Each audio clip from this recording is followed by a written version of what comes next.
Hello everybody. पिछले lecture में हम लोगों ने कंटिन्यूटी के ऊपर डिस्कशन किया था, तो इस टाइम बेसिकली मैं वो उसी का ही पार्ट है डिसकंटिन्यूटी, मगर मैं इसको अलग से बता रहा हूँ। मुझे 3 तरीके का फंक्शन के बारे में बेसिकली डिस्कस करना है कि पिछले लेक्चर में हम जाने थे कि लिमिट कब कंटिन्यूटी कब होता है किसी फंक्शन का, जब लिमिट एग्जिस्ट करता है और पर्टिकुलर लिमिट जहाँ से एग्जिस्ट करता है जो इक्वल आता है एल के, अगर तो फंक्शन भी की भी वैल्यू उस पर्टिकुलर ए पे एल आना चाहिए। यही चीज़ हमने डिस्कस किया था और मैंने जनरलाइज भी किया था, बहुत सारे चीज़ को इम्पोर्टेंट रिजल्ट दिया था। इस लेक्चर में हम लोग बात करेंगे ये कंटिन्यूटी के बारे में। तो बहुत डिस्कशन हो रहा है कि कोई फंक्शन डिसकंटिन्यूअस कब होता है। बेसिकली इसको साथ ही में पढ़ाना चाहिए था, मगर मैं एक अलग तरीके से ट्राई कर रहा हूँ बताने का कि डिसकंटिन्यूअस कब होता है, इसके ऊपर डिस्कशन होगा। पहली बात तो ये, डिसकंटिन्यूअस होने के लिए ब्रेकेज इन द ग्राफ होना चाहिए और साथ साथ पेन उठाने की ज़रूरत पड़े, वही चीज़ है, दोनों चीज़ सेम है। और साथ साथ एक और इम्पॉर्टेंट चीज़ है कि कभी भी जब हम डिसकंटिन्यूटी की बात करते हैं तो 3 चीज़ बहुत इम्पॉर्टेंट होता है। फंक्शन, पहला चीज़, फंक्शन की वैल्यू फाइनाइट नहीं हो, इनडिफाइनाइट हो या फिर इनफाइनाइट हो, अनडिटरमाइंड फॉर्म हो, या फिर हम उसको डिटरमाइन नहीं कर सकते हैं, नॉट डिफाइन हो। यानी फंक्शन प्लस इन्फिनिटी या माइनस इन्फिनिटी हो सकता है, पहला। सेकंड क्या हो सकता है, फंक्शन ऑसिलेटिंग हो सकता है। यस, ऑसिलेटिंग फंक्शन के बारे में आप जानिए। जब f ऑफ x -1 के बीच में ऑसिलेट करता है, आप कहेंगे साइन फंक्शन भी ऑसिलेट करता है, मगर वो काफ़ी तेज़ी से ऑसिलेट करता है छोटे एरिया में, उसको हम कहते हैं ऑसिलेटिंग फंक्शन।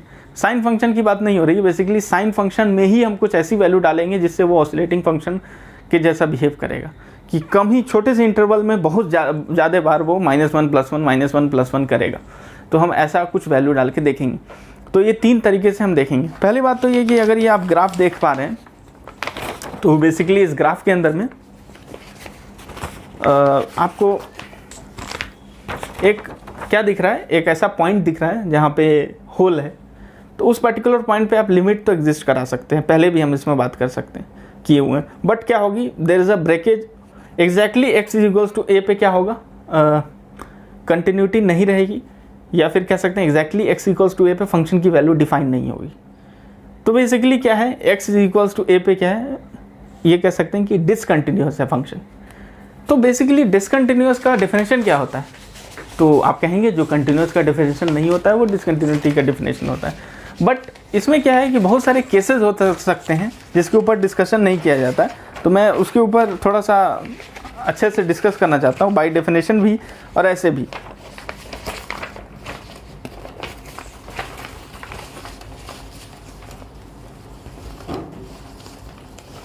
तो बेसिकली कोई बड़ी चीज़ नहीं है इसमें यही है कि उस पर्टिकुलर जगह पे 3-4 चीज़ें क्या हो सकती है। पहला तो ये है कि लिमिट एग्जिस्ट नहीं करेगा और left hand limit right hand limit equal नहीं होगा। तो भी जब लिमिट ही एग्जिस्ट नहीं करेगा तो कंटिन्यूटी की हम बात ही नहीं करेंगे। दूसरा क्या होगा, लिमिट एग्जिस्ट करेगा बट फंक्शन के इक्वल नहीं होगा, ठीक है। तीसरा क्या हो सकता है कि फंक्शन उस वैल्यू पे कुछ इनडिफाइनाइट वैल्यू दे, या फिर कह सकते हैं इनफाइनाइट वैल्यू दे, या फिर कह सकते हैं नॉट डिफाइंड वैल्यू दे, ठीक है। तो बाय डेफिनेशन हम लोग कुछ देखना चाहते हैं इसमें। A function f is said to be discontinuous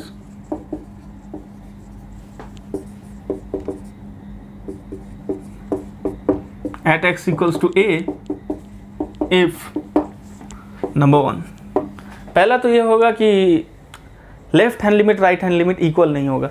और मतलब ये है कि limit x tends to a minus f of x। अच्छा, इक्वल होने के लिए उससे पहला कंडीशन क्या है कि वो लिमिट एग्जिस्ट तो करना चाहिए एटलीस्ट। अगर एक भी लिमिट नॉट डिफाइन हो गया तो भी नॉट इक्वल होगा। तो basically limit x tends to a f of x और and limit x tends to a plus right hand side से f ऑफ x, वो नॉट इक्वल होगा। जब ये नॉट इक्वल होगा तो f ऑफ a की बात करेंगे ही नहीं। अच्छा, दूसरी चीज़ क्या है, right hand limit and left hand limit are defined, मतलब ये है कि left hand limit right hand limit किसी पर्टिकुलर लिमिट पे अप्रोच करेगा, यानी अनडिफाइंड नहीं होगा, वो डिफाइंड होगा, फिर भी ये नॉट इक्वल होगा तो भी डिसकंटिन्यूटी है। सेकंड क्या होगा, limit x tends to a plus f of x is equals to limit x tends to a f of x, कब, ये प्लस में और ये माइनस में, यानी लिमिट एग्जिस्ट करेगा, लिमिट एग्जिस्ट बट क्या होगा, बट ये पर्टिकुलर चीज को हम क्या लिख सकते हैं, limit x tends to a f of x should not be equals to f of a. ये दूसरा हो गया। तीसरा एक और इंपॉर्टेंट चीज क्या हो सकता है, इसी चीज को हम तीसरा ही बना सकते हैं, कैसे कि limit exist but F of A does not exist. तो ये जब डिफाइंड नहीं होगा एफ ऑफ ए, यानी इन्फिनिटी आ रहा है, suppose F of A plus और माइनस इन्फिनिटी आ रहा है, तो तब ये डज नॉट एग्जिस्ट होगा। तो जब डज नॉट एग्जिस्ट हो रहा है तब इक्वल की बात हम करेंगे ही नहीं। तो ऐसा भी सिनेरियो आएगा, तो हम इस केस को हम देखेंगे, ऐसा ही केस देखेंगे tan x के लिए। tan x में प्लस माइनस एक्स इन्फिनिटी आ जाता है एक साथ, ये ऑसिलेटिंग फंक्शन के लिए नहीं, बेसिकली ये tan x में हम देखेंगे इस चीज़ को। तो हम तीन केस देखना चाहते हैं और दो ग्राफ से तीन केस हम देखेंगे, यानी दो फंक्शन से तीन केस हम देख लेंगे। पहला tan x का मैं ग्राफ डिस्कस करना चाहता हूँ और आप cot x के लिए भी उसको जनरलाइज कर सकते हैं। तो मैं tan x इसलिए डिस्कस करना चाहता हूँ क्योंकि लोगों को समझ में आए कि बेसिकली डिसकंटिन्यूटी कब कब होती है, किस तरह दिखता है और क्या सिचुएशन होती है। ठीक है, तो आप इस चीज़ को नोट कर लिए होंगे, ऐसा आशा है मेरा। ठीक है, फोर्थ केस आप उसमें लिख सकते हैं कि एटलीस्ट LHL और RHL does not exist, at least one, या एटलीस्ट LHL और RHL does not exist। Left hand limit या राइट हैंड लिमिट एग्जिस्ट नहीं करता है, कोई एक भी नहीं करे तो भी नहीं होगा और दोनों करे नहीं करे तो भी नहीं होगा, ऑफ कोर्स। तो ये सब बातें मैं इसलिए कर रहा हूँ, बहुत ट्रिवियल बात कर रहा हूँ। आप कहेंगे कि जो कंटिन्यूटी नहीं है उसी को डिसकंटिन्यूटी बता रहे हो तुम, तो एक्चुअली सही है, बट बाय डेफिनेशन में बात कर रहा हूँ, साथ साथ मैं उसको एक्सप्लेन करना चाहता हूँ, इसलिए मैंने उसका पॉइंट रखा है आपके सामने।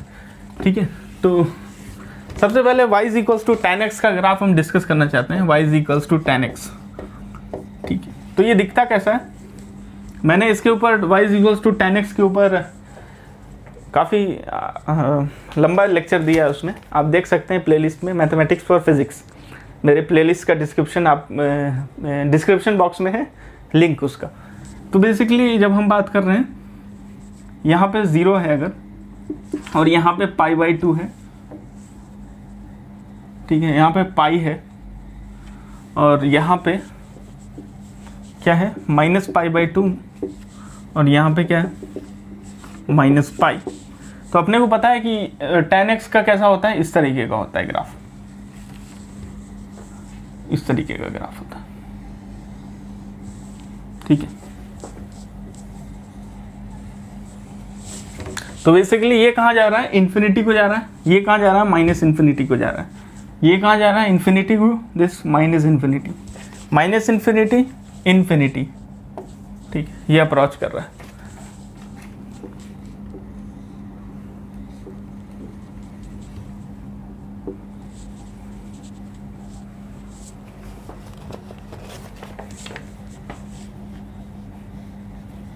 बेसिकली क्या होगा, -π, और ये क्या होगा,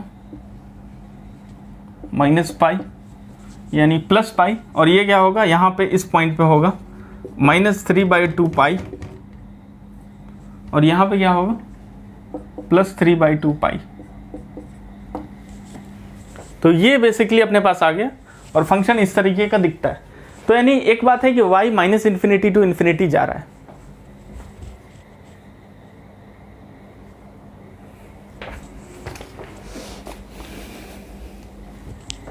तो एक बात यह है कि y -∞ टू इन्फिनिटी जा रहा है। तो अगर मैं इस इंटरवल पे, यानी इस इंटरवल पे -π/2 पे देखूं और -3π/2 पे देखूं, π/2 पे देखूं और +3π/2 पे देखूं, इन सब पॉइंट पे this point, this point, this point, this point, आप एक खास चीज़ देखिए कि सपोज इस पॉइंट की मैं बात करता हूँ -π/2 की, अगर फंक्शन इधर से अप्रोच किया, यानी इधर से अप्रोच किया, x टेंस टू π/2 प्लस अगर अप्रोच किया, तो आप ये देख रहे हैं, यानी -π/2 पे अगर मैं चेक करूँ तो इधर से अगर अप्रोच किया तो आप देख रहे हैं -∞ आ रहा है। ठीक है, अगर फंक्शन इधर से अप्रोच किया x टेंस टू -π/2 माइनस, तो इधर से अगर अप्रोच करेगा तो आप देख रहे हैं इन्फिनिटी आ रहा है। अरे that means limit at x tends to -π/2 negative में, यानी इधर से अप्रोच कर रहा है, तो f(x) क्या हो रहा है, इन्फिनिटी को, प्लस इन्फिनिटी को रीच कर रहा है, और limit x tends to π/2 plus f(x) क्या हो रहा है, रीच कर रहा है -∞ को। वाओ, दैट मीन्स कि एक तरफ इतना बड़ा हो जा रहा है फंक्शन कि +∞, एक तरफ इतना नीचे चला जा रहा है फंक्शन कि -∞, सीधे इन्फिनिटी टू -∞ का चेंज आ रहा है। तो ये क्या है बेसिकली, ये इस पर्टिकुलर जगह पे लिमिट अनडिफाइंड है, और साथ साथ नॉट इक्वल है, बिकॉज देयर इज +∞ एंड -∞, और एक ही पॉइंट पे। This is a discontinuous graph at x equals to -π/2। एक और चीज़ देखिए, π/2 पे भी ऐसा ही सीन है। ठीक है, इधर से करेंगे लेफ्ट हैंड लिमिट तो -∞, राइट हैंड लिमिट तो इन्फिनिटी। सिमिलरली 3π/2 पे भी ऐसा ही होगा, सिमिलरली -3π/2 पे भी ऐसा ही होगा। तो ये ग्राफ बहुत ही इंपॉर्टेंट ग्राफ है डिसकंटिन्यूटी समझने के लिए, यानी f(x) प्लस और -∞ बेसिकली आ रहा है। तो यानी अब मैं x इक्वल्स टू π/2 पे बात करूँ तो क्या होगा, तो π/2 पे अगर मैं फंक्शन की वैल्यू फाइंड आउट करूँ,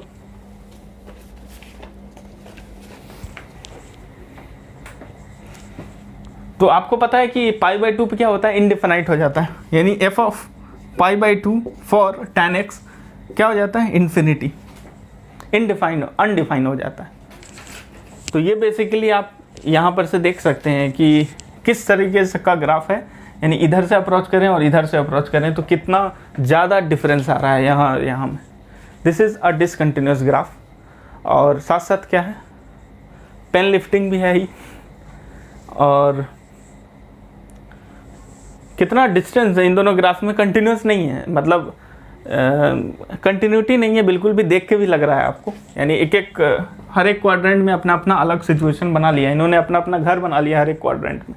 साइन फंक्शन जैसा नहीं है खूबसूरत इस तरीके का, जिस पे साइकिल भी चला सकते हैं, एक बार साइकिल चलाए तो उड़ सकते हैं ऐसे साइन फंक्शन में, बट टैन में ऐसा नहीं है। तो ये था डिस्कशन टैन फंक्शन का। अब नेक्स्ट हम बात करेंगे ऑसिलेटिंग फंक्शन का।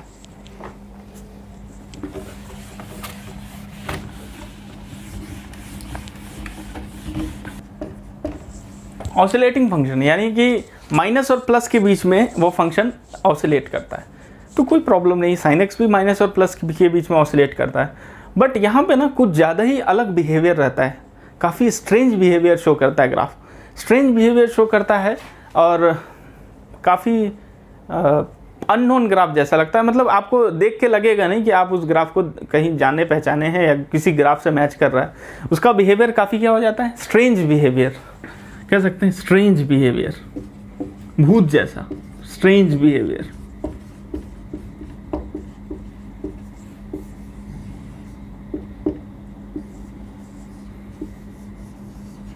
स्ट्रेंज बिहेवियर,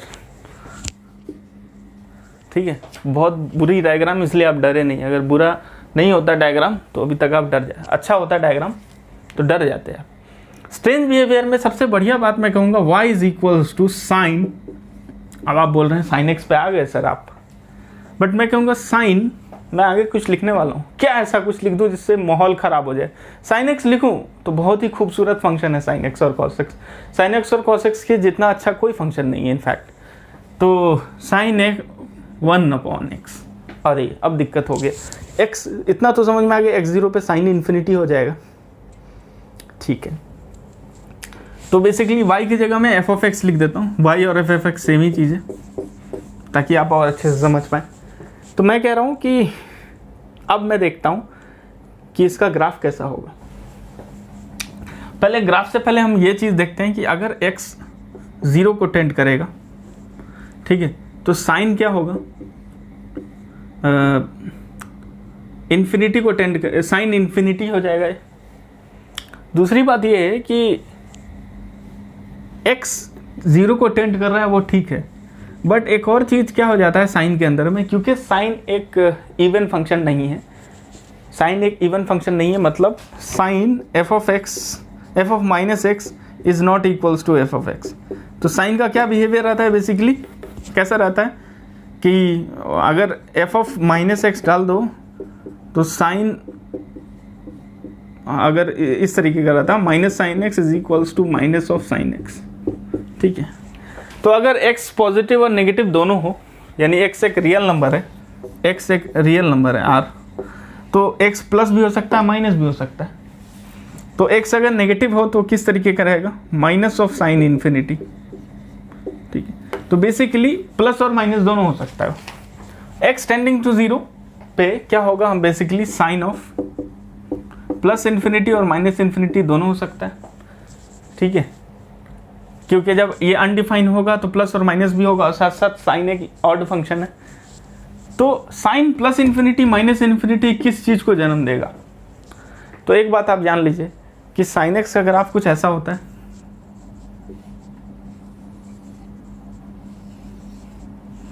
ऐसा होता है, और ये क्या होता है, माइनस इन्फिनिटी टू इन्फिनिटी होता है। हम क्या कहते हैं, एक्स एक रियल नंबर है, तो माइनस इन्फिनिटी टू इन्फिनिटी कोई भी आप वैल्यू डाल दो साइन के अंदर में, साइन क्या होगा, एक डब्बे के अंदर ही ऑसिलेट करेगा, यानी +1 और -1 के बीच में ही ऑसिलेट करेगा साइन फंक्शन। तो इसका मतलब इसकी वैल्यू क्या आएगी, कोई भी रियल नंबर हम डाल रहे हैं, वही तो कर रहे हैं, रियल नंबर डाल रहे हैं, तो क्या आएगी, +1 और -1, ठीक है। तो जब हम इसका ग्राफ बनाते हैं तो किस तरह दिखता है वो हम आपको शो करना चाहते हैं।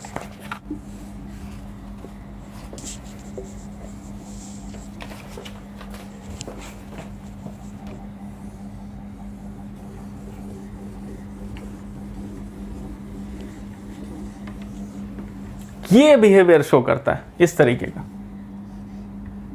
क्या आपने ऐसा ग्राफ देखा है इससे पहले?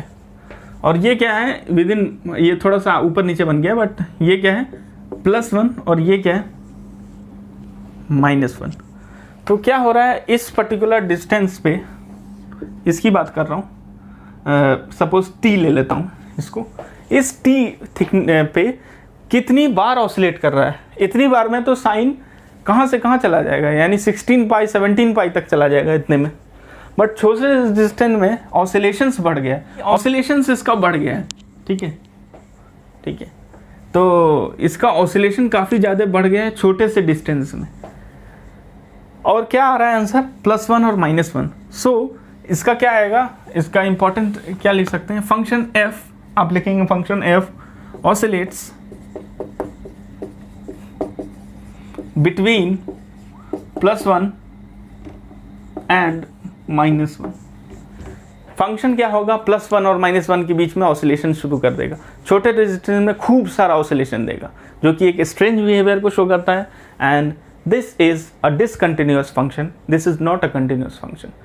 एंड ऑल्सो ये इररिमूवेबल डिसकंटिन्यूटी है, 10x वाला भी इररिमूवेबल डिसकंटिन्यूटी है, रिमूवेबल नहीं है वो, यानी आप कुछ नया डिफाइन करके कुछ डाल दो, नया सा डोमेन बना दो, तब ये कंटिन्यूस हो जाएगा, ऐसा नहीं है। This is discontinuous and this is the best example of oscillatory या फिर ऑसिलेशन वाला ग्राफ या ऑसिलेटरी फंक्शन, क्या ऑसिलेटिंग फंक्शन या oscillatory function, this is one of the best example. साथ साथ अगर मैं आपको ये कहूँ कि साइन ऑफ 1/x का ऐसा ग्राफ आ रहा है, तो कभी कभी ना एग्जाम्पल में ये भी आप देख सकते हैं, आप ये वाला भी दे सकते हैं, sine of pi upon x, वो भी दे सकते हैं, ये भी चलेगा। कोई भी रियल नंबर अपॉन एक्स वाला ग्राफ ऐसा ही आएगा। तो डिवाइडेड बाई एक्स वाला ग्राफ इस तरीके का आता है साइन में। तो आशा है कि आपको ये लेक्चर पसंद आया होगा। मैंने जानबूझकर इसको अलग से बनाया है ताकि बहुत सारे लोग सोच सके कि बेसिकली डिसकंटिन्यूस फंक्शन के बारे में भी बातें हों, ठीक है। और ये दो फंक्शन, इनफैक्ट 3 तरीके की चीज़ हमने देखा। tan x में जो हमने देखा इन्फिनिटी और माइनस इन्फिनिटी वाला अप्रोच, साथ साथ ये वाला देखा कि sine of plus minus infinity, जो कभी आपने किया नहीं होगा वो वाला ज़्यादातर। तो आशा है कि आपको पसंद आया होगा। और बाकी लेक्चर्स के लिए प्लेलिस्ट मैथमेटिक्स और फिजिक्स में आप जाएं और देखें। अगर जो आपको पसंद है उसको आप चेक करें, जो आपको कम नॉलेज है जिसमें उसको ज्ञान बढ़ाएं आप उसका, ठीक है। साथ साथ चैनल को सब्सक्राइब करें और बेल आइकन को दबाएं, ठीक है। शेयर भी कीजिए वीडियो को। Thank you so much. Next lecture हमारा होगा डेरिवेटिव के ऊपर, ठीक है। Thank you.